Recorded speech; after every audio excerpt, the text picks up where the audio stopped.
Imaginaos por un momento que estáis a punto de tomar una decisión que va a cambiar el resto de vuestra vida. Igual estáis pensando en la carrera que estudiar o en si compraros o no un piso e hipotecaros por 20 años. Pero muchas veces este tipo de decisiones son mucho más pequeñas y pasan mucho más desapercibidas de lo que pensamos. En realidad es como empieza mi historia también.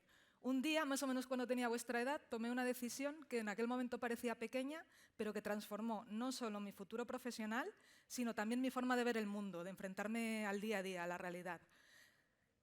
Es lo que os vengo a contar. Soy Cristina Balbás, he pasado de trabajar en un laboratorio puntero de investigación a dirigir una empresa social en educación científica y os quiero compartir un poco de mi historia para ver si os podéis ver reflejados y entender la importancia de las pequeñas decisiones.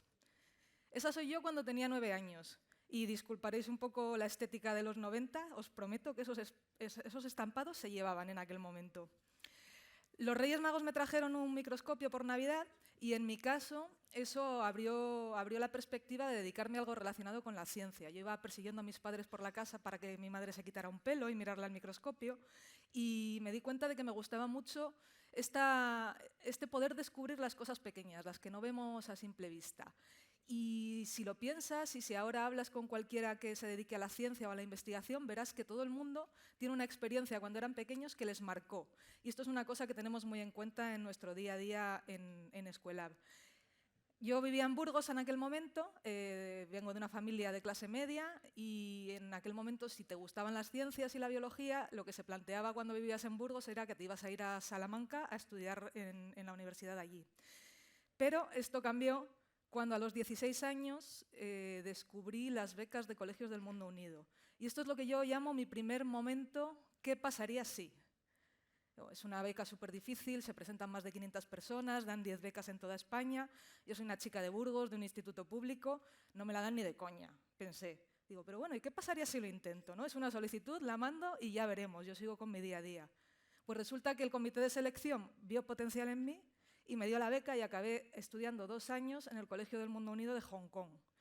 Y este es un colegio que tiene varias características que quiero compartir con vosotros porque a mí me marcaron mucho.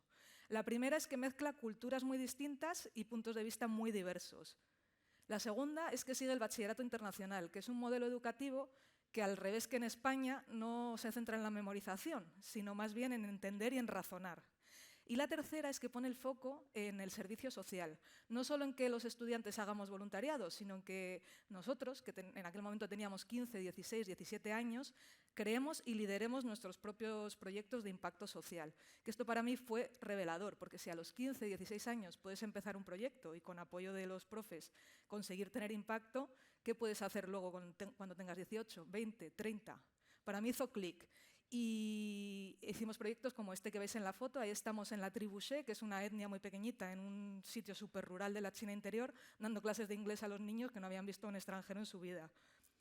Y en mi caso me hizo darme cuenta de que existe otra manera de enseñar, existe otra manera de educar, otro sistema educativo mucho más práctico, más vinculado con la vida real, porque yo lo había vivido de primera mano. Y con esto en mente, de nuevo un giro, gracias a otra beca tuve el privilegio de estudiar biología molecular en la Universidad de Princeton. Ya veis que los planes de Salamanca a Princeton habían cambiado un poquito por esa decisión de mandar aquella solicitud. Y aquí me di cuenta, después de 4 años de mucho trabajo, pero muy apasionantes, de que había 2 cosas principales que me habían gustado mucho de la carrera que no veía en España. La primera, tuve experiencia de investigación desde el primer año. No tuve que esperar al trabajo de fin de grado, sino que me permitieron meterme en un laboratorio y ver cómo funcionaba aquello. Y la segunda es el sistema que siguen los americanos, que se llama Liberal Arts, y que hace que todos los estudiantes, sean de la rama que sean, tengan que cursar materias de ciencia, de humanidades, de sociales. Y esto realmente, estudiar estas materias a nivel universitario, enriquece muchísimo y te da otras perspectivas. Y en mi caso me sirvió para darme cuenta de que, aunque me gustaba mucho la investigación y quería hacer la tesis, seguramente no fuera a trabajar toda mi vida en un laboratorio. Y me veía en aquel momento más como una periodista científica. Pep ha dicho en el inicio que el periodismo se basa en la curiosidad, al igual que la ciencia, y a mí además me encantaba contarlo y transmitírselo a la gente. Entonces, me vine a España gracias a otra beca y hacemos fast forward 4 años. Estoy terminando el doctorado en el Centro Nacional de Investigaciones Oncológicas y me doy cuenta de que La experiencia ha sido muy chula, he publicado en revistas que me permitirían seguir con una carrera de investigación, pero casi lo que más me ha marcado de todo el doctorado son las experiencias que no tienen que ver con el doctorado en sí. Yo me uní a un grupo de divulgación y participábamos en la Noche de los Investigadores, la Semana de la Ciencia, y vi que había una desconexión enorme entre lo que hacíamos y cómo se enseñaba la ciencia en los coles. Y esto me reconectó con mi pasión de llevar la educación en ciencias a los niños de una manera mucho más práctica, mucho más interactiva, y resultó en una decisión también súper importante, otro que pasaría así fundamental. Decidí colgar la bata y dedicarme a intentar llevar la ciencia a todos los niños y niñas, independientemente de su situación socioeconómica, siguiendo un poco esa pasión de transformar la educación y de compartir con otros mi curiosidad y mi pasión por entender cómo funcionan las cosas. Y así fundé Scuelab. Esa pequeña decisión, ese salto al vacío, también ha hecho que ya más de 25.000 niños y niñas hayan aprendido ciencia de una manera mucho más práctica, más interactiva, siendo los protagonistas de su propio aprendizaje y no simplemente leyendo el libro de texto y memorizando la tabla periódica de los elementos, que todos guardamos un muy mal recuerdo de aquellas clases. Me gusta mucho este dibujo que nos hicieron cuando dábamos una charla sobre Scuelab porque pinta nuestro trabajo como una montaña rusa y esto se acerca bastante a la realidad. Nuestro día a día está lleno de altibajos y me pedían que os contara cómo es un día a día típico. Es que no hay un día a día típico en mi trabajo, ni un año típico. Ha habido muchísimas transformaciones desde que arrancamos, pero lo que sí que puedo hacer es compartiros 3 aprendizajes fundamentales. El primero, no hay decisión definitiva.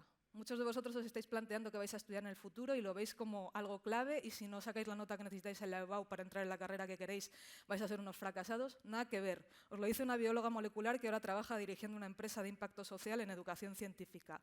Los recorridos que te llevan a un punto final son muy variados y realmente yo os aconsejo que estudiéis algo que os guste, porque si trabajáis desde ahí, desde la pasión, vais a poder encontrar una manera de convertirlo en una profesión y ser mucho más felices en vuestro día a día.